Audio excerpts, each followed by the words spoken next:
बीमारी का नाम है डिप्थीरिया। हाँ, क्या होता है डिप्थीरिया के लिए अगर अपन बात करते हैं तो डिप्थीरिया एक प्रकार का बैक्टीरियल डिजीज है। कोरिनोबैक्टीरियम डिप्थीरिया इससे होती है। किससे होती है? कोरिनोबैक्टीरियम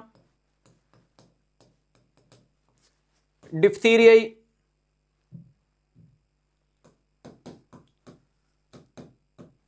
डिप्थीरिया से देखने को मिलती है। डिप्थीरिया नामक बीमारी प्यारे दोस्तों केस में भी होती है और कैरियर में भी होती है। ध्यान रखिएगा, केस का मतलब patient are infected, patient can transmit the infection and patient show the sign and symptom.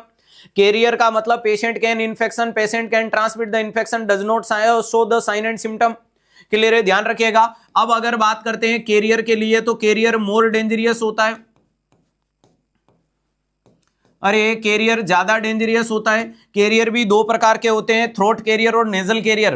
Career भी दो प्रकार के होते हैं, एक होता है जो थ्रोट कैरियर कहलाता है, एक होता है वो नेजल कैरियर कहलाता है। ध्यान रखिएगा, एक थ्रोट कैरियर होता है, एक नेजल कैरियर होता है। डिप्थीरिया का इंक्यूबेशन पीरियड अगर बात करते हो तो इंक्यूबेशन पीरियड लगभग 2 से 6 दिन देखने को मिलता है। अरे कितने दिन रहेगा? 2 से 6 दिन। डिप्थीरिया का मोड ऑफ ट्रांसमिशन की बात करते हो तो ये ड्रॉपलेट देखने को मिलता है। अरे ध्यान रखिएगा, क्या देखने को मिलता है? ड्रॉपलेट होता है। नेक्स्ट ये जो कोरिनोबैक्टीरियम डिप्थीरिया है, ये एक प्रकार का एक्सोटॉक्सिन रिलीज करता है। और ये एक्सोटॉक्सिन का मतलब जिस बैक्टीरिया की आउटर वॉल से रिलीज होने वाला जहरीला पदार्थ वो हमारे टॉन्सिल, फेरिंग्स और लेंग्स के ऊपर एक सूडो मेम्ब्रेन बना लेता है येलो कलर की। ध्यान रखिएगा, ये डेवलप कर लेता है क्या? Pseudo membrane. अरे ध्यान रखिएगा, ये क्या डेवलप कर लेगा? सूडो मेम्ब्रेन डेवलप कर लेगा, जो कैसी देखने को मिलती है? तो याद रखिएगा येलो कलर की देखने को मिलती है। अरे येलो कलर की होती है जो किसके को कवर करती है? तो याद रखिएगा टॉन्सिल को, इसके अलावा ये लेरिंग्स और फेरिंग्स को भी कवर करने का काम करता है। अगर इसको इनिशियली सेशन में होगा तो इजीली रिमूव आउट होती है, लेटर ऑन ये रिमूव नहीं होती है। ध्यान रखिएगा, इजीली अगर बात करते हो इनिशियली प्रारंभिक अवस्था में, अगर बात करते हो इनिशियली क्या देखने को मिलता है? इजीली रिमूव हो जाएगी। नेक्स्ट अगर बात करते हैं लेटर ऑन, अरे लेटर क्या देखने को मिलता है? तो नॉट इजी। अरे उसके बाद में आपके लिए ये इजी नहीं रहेगा, ये डैमेज करता हुआ नजर आएगा। ये जानकारियां देखने को मिल गई। बाकी आप देखो कपिंग, स्नीजिंग है, लाफिंग नहीं है, कपिंग, स्नीजिंग वगैरह है, शोर थ्रोट वगैरह देखने को मिल रहा है, भूख नहीं लग रही है, गला सूज गया, अरे नेक रीजन के जो लिम्फ नोड है वो सूज गए, जिसके कारण ये सारे सिम्टम देखने को मिल रहे हैं। नेक्स्ट अगर बात करते हैं सर इस मरीज के लिए डायग्नोसिस क्या करना चाहिए, तो प्यारे दोस्तों डायग्नोसिस के लिए एक जांच करते हैं डिप्थीरिया में, सिक टेस्ट। अरे कौन सी जांच करते हैं? ध्यान रखिएगा, सिक टेस्ट करते हैं, जिसकी जानकारी डॉक्टर बेलासिक ने दी थी। अरे जिसकी जानकारी डॉक्टर बेलासिक ने जानकारी दी, इसमें अपन क्या करते हैं? मरीज के दोनों हाथों को यूज लेते हैं। अरे ध्यान रखिएगा, दोनों हाथों को यूज लेने की कोशिश करते हैं। एक हाथ को नाम दे देते हैं टेस्ट आर्म, एक हाथ को नाम दे देते हैं टेस्ट आर्म, दूसरे हाथ को नाम दे देते हैं कंट्रोल आर्म। क्या नाम दे देते हैं? कंट्रोल आर्म के नाम से बता दिया जाता है। ध्यान रखिएगा, अगर मैं बात करता हूं एक हाथ को टेस्ट आर्म, दूसरे हाथ को कंट्रोल आर्म। सर टेस्ट किसको बोला? वो हाथ जिसमें हीट, अरे ध्यान रखिएगा, जिसमें सिक टेस्ट का टॉक्सिन लगाया, जिसमें आपने सिक टेस्ट का टॉक्सिन काम में लिया। क्या काम में लिया? सिक टेस्ट का टॉक्सिन काम में लिया, उसको आपने टेस्ट नाम बोला।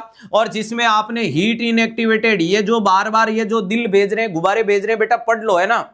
क्लियर है? ध्यान रखिएगा, नरेंद्र पढ़ने पे फोकस कर, क्योंकि पढ़ेगा इंडिया तो बढ़ेगा इंडिया। मुझे समझ में नहीं आ रहा तेरे पास में इतना कैसे टाइम हो सकता है? इतने अलग अलग कलर के दिल कमेंट बॉक्स में छाप रहा है, इसको कहते हैं अटेंशन सेकिंग पर्सनालिटी डिसऑर्डर पेशेंट।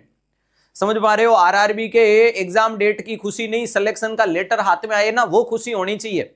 और अगर आप ऐसी छोटी छोटी चीजों से खुशियां महसूस करते हो तो वो आपकी छोटी सोच को बयां करती है। आप सोच को बड़ा करो मेरे दोस्त।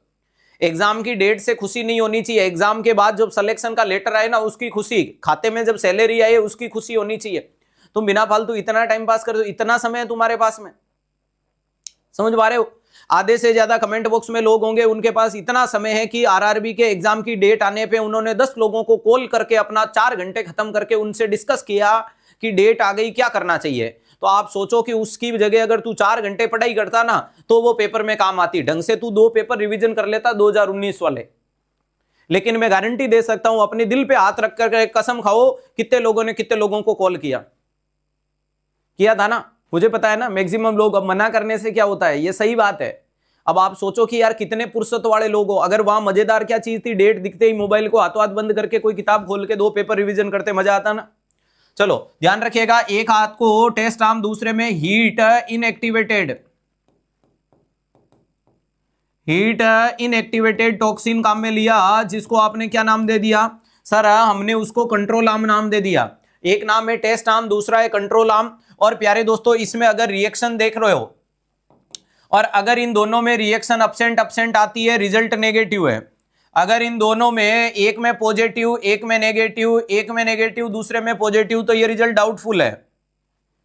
ये रिजल्ट क्या है, डाउटफुल है। और अगर ये दोनों में पॉजिटिव आ जाए तो ये पॉजिटिव यानी ससेप्टिबल है, ससेप्टिबल देखने को मिलता है। तो कुल मिलाकर के ध्यान रखिएगा, ये वेरी इंपॉर्टेंट चीज है। एग्जामिनर कई बार आपसे पूछता है अभी तक जिस बच्चे ने क्लास को लाइक और शेयर नहीं किया, जल्दी से कर दीजिएगा, क्योंकि जमीन पे बैठ के क्या आसमान को देखता है, परों को खोल जमाना उड़ान देखता है। ध्यान रखिएगा, वेरी इंपॉर्टेंट चीज है। ये टेस्ट आर्म, ये कंट्रोल आर्म, जिसमें सिक टेस्ट का टॉक्सिन लगाया 0.2 इंट्राडर्मल, उसको आपने टेस्ट आर्म बोला। जिसमें दूसरी दवाई लगाई उसको कंट्रोल आर्म बोला। प्यारे दोस्तों, अगर दोनों हाथों में कोई रिएक्शन नहीं आई तो नेगेटिव, अगर एक हाथ में रिएक्शन एक में नहीं तो इसको डाउटफुल, और दोनों में आ गई मतलब आपका कंडीशन क्या कहलाएगी, हाइपर सेंसिटिविटी या फिर ससेप्टिबिलिटी को बताता है। क्लियर है, ध्यान रखिएगा, वेरी इंपॉर्टेंट चीज है। क्या बोला जाता है इसको, हाइपर सेंसिटिविटी। इसको हाइपर सेंसिटिविटी के नाम से जाना जाता है। किसके नाम से जाना जाता है, हाइपर सेंसिटिविटी के नाम से जाना जाता है। ये वेरी इंपॉर्टेंट चीज आपके सामने आती है, जो लगभग चौथे दिन देखने को मिलती है। इसके बाद डिप्थीरिया के मरीज के लिए प्यारे दोस्तों थ्रोट के सिक्रेशन ले सकते हो। इरिथ्रोमाइसिन नाम की दवाई इस मरीज को दे सकते हो, स्टेप्टोमाइसिन भी दे सकते हो। तो ध्यान रखिएगा, इरिथ्रोमाइसिन को अपन एज ए दवाई काम में लेंगे, जो मैक्रोलिड ग्रुप से आती है, ऑल्सो सेफ इन प्रेगनेंसी की कंडीशन देखने को मिलती है। बचाव के लिए डीबीटी का, अरे ध्यान रखिएगा, डीपीटी का वैक्सीन भी यहां पर अपन मरीज में काम में ले सकते हैं। मोटे मोटे रूप में पूरा डिप्थीरिया हुआ स्वाहा। हाँ, थ्रोट का कल्चर लिया जाता है डेफिनेटली बेटा, थ्रोट स्वाब कल्चर जिसे बोल सकते हो।